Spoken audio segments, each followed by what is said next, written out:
So today is an extremely special day. Thanks so much to Bruce Canepa for having me here today.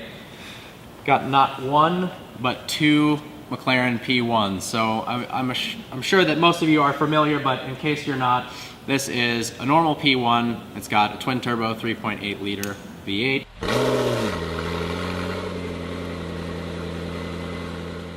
And an electric motor, combined output 903 horsepower. This is a P1 GTR, track only. There's only 50 of these being made, 986 horsepower, 10% more downforce, thanks to a fixed rear wing. It's 110 pounds lighter, looks mean as hell. So tell me a bit about these cars. I mean, not too often you get to talk to a P1 owner, so. Well, it's interesting was when they came out with the when McLaren came back with road cars in general. I bought the MP4 12C. I have a hard time ever remembering all the numbers on that car.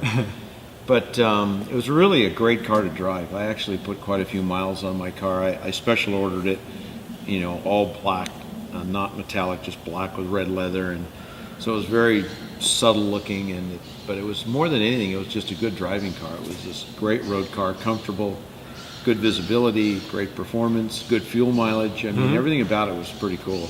And so when all the manufacturers started, you know, talking about building, you know, a new version supercar, you know, and of course you got Porsche and Ferrari also did it, but I was attracted to the P1. I liked it. Was kind of the hot rod of all of them. It was kind of a no-holds-barred car in terms of how they were doing it. So I decided to order a P1, and of course, like all my cars, I wanted it to be my colors and done a certain way. So that's what this P1 is. It's you know, the color blue. We made the color blue here, and then worked with McLaren so that they could get the formula done with their paint supplier, and ordered it with things painted that were normally not painted, and the interior all done different with some dark blue accents, and I like things pretty subtle, so both these cars are pretty understated in terms of color. And, except for the McLaren orange. Yeah, except for the orange, but you got to have McLaren orange in your car. So anyway, and when they, you know, offered the GTR, it just well,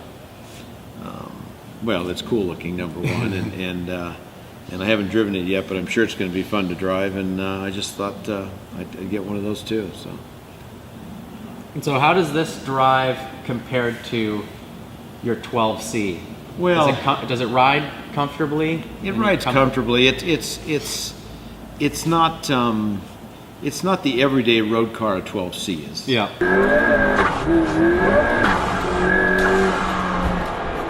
You know, it's just not, and none of these supercars, when you get to that level, are. You know, and it shouldn't be. Yeah, they shouldn't be. I mean, because you get a whole bunch of other things you wouldn't get with the other car in terms of performance and stuff. But it's very drivable. I mean, I've got some miles on this car, and it actually is very drivable, and it's louder inside, and it's not really much. It's a little harsher, but if you're in highway mode, so to speak, it's comfortable. Visibility's good. It's pretty user friendly. I mean, obviously you can lift it up when you get to a place where you got a road problem. Yep. And that's a good thing, because then, you know, you're not fighting in and out of driveways and on rough roads. It's got clearance for all that. So it's not impractical. You know, it's close. Yeah. But it's not bad. And it's fast. It's the acceleration, especially the initial acceleration when you just stand on the throttle from a standing start, or from, you know, just rolling along at a real low mile per hour. The acceleration is just amazing. You know, this whole hybrid thing with the electric motor is just instant. Yeah. Instant everything is how I describe it. That's pretty awesome. Because I just reviewed the 650S, and even that with the new turbo technology, there's barely any noticeable lag at all. Yeah, and that's the way new turbos are now. And that was a tuned 700 horsepower car, so I mean, with 900, it's probably it's pretty nuts. And the other thing is that it's actually it's no physical effort to drive it. It actually is a very smooth car to drive. You know, everything you do in it's pretty easy, and that's how all these new cars are. But you know, there's no there's no brute force in having the kind of power that goes usually with brute force. Yeah. So does that take away from anything for you? I mean, you drove race cars, so does it make it a little bit less exciting that it's so easy? It's different. Okay. You know, the dynamics of these cars now, you couldn't shift fast enough manually. Yeah. You know, you couldn't operate a clutch fast enough. You couldn't move your hand fast enough with a shifter. Mm-hmm. You'd be out of sync with how fast everything is going on in this car. You know, RPM, everything. So in that regard, you basically, it's a whole different deal to do that. You know, so.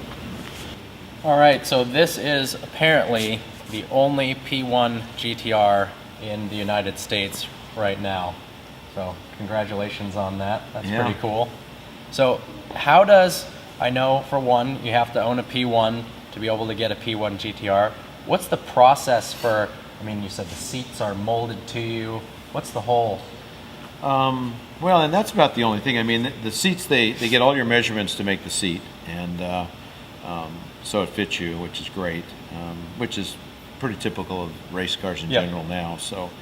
And then other than that, this car, you know, it's another car that we made the color for it. And we had this dark green that I'd put on a couple of cars, and it's very similar in terms of how it looks as the dark blue on the P1, but I wanted my version of British racing green, so to speak. Yep. And I wanted some accent with McLaren's original papaya orange. So we picked the colors and stuff on this car too. And also the same as a P1, I wanted the traditional McLaren emblem on the nose, which they agreed to put on the two cars that I have, which I like better than their new emblems. So, but that's about it. I mean, they basically, the rest of the car is the way they're building all of them. I don't think there's any variables other than the colors and stuff. And it comes with like a preparation team. You got some track support. You can do all of that. They're going to have events for the cars. Uh-huh. They're going to have track events for the cars, and so you can sign up for the track events for the cars, and they have support. They have everything. We didn't worry about all that support stuff for my car because we've got a motorsports department, and our guys will understand pretty quickly what they need to do with the cars. So cool. And I'm not going to do all the track events with the car. I really just bought it because I thought it was cool, and I think it's got great investment potential, and it's nice to buy things you like that have investment potential. You know, yeah, I mean, win-win. I said if it was just about investments, I'd probably buy something else, but I love cars, so it's an easy excuse to buy a great car. So awesome. Well, thank you so much for your time. That's all right, my pleasure. It was a pleasure, and I'm sure hopefully you guys enjoyed this as much as I did.